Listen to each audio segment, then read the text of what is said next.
Ito po isang maiksing kwento mula sa isang siklista na pumapadyak mag-isa. Naghahanap ng magandang tanawin dito sa aming probinsya. Maaga pa lang po ay gumigising na inyong lingkod at gumagayak na para pumadyak. Isang tasang kape lang, pwede na.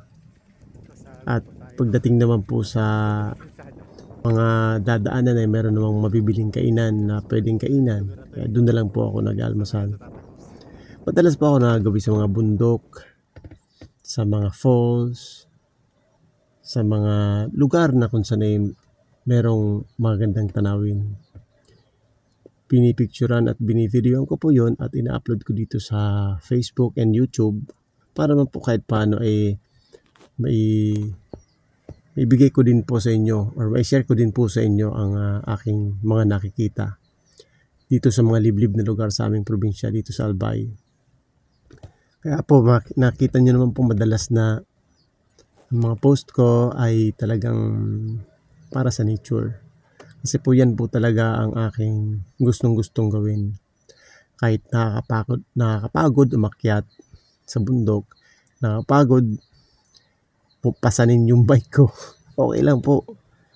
Nakawala po yung pagod ko kapag nakita ko na po yung mga nakatagong magandang tanawin sa aming lugar. Yung mga locals na usap ko, nakakalubido ko, nakakwentuhan ko at sinasabi nila na may mga magandang lugar sa kanilang may mga magagandang tanawin sa kanilang lugar na puntahan ko para mai-feature ko po sa aking mga vlogs. Kaya napupuntahan ko din. Hindi po ako napapagod, hindi po ako nagsisisi dahil ito po talaga ang aking gusto. Masaya po ako sa aking ginagawa at talagang ako po ay nature lover. Kaya po ako ay nagpapasalamat sa inyong lahat at palagi po kayong nanonood ng aking mga videos.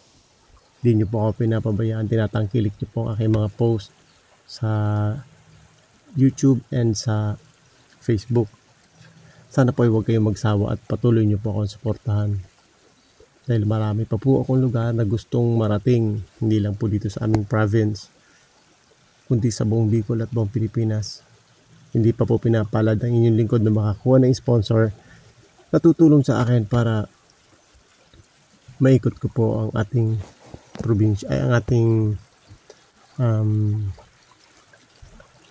buong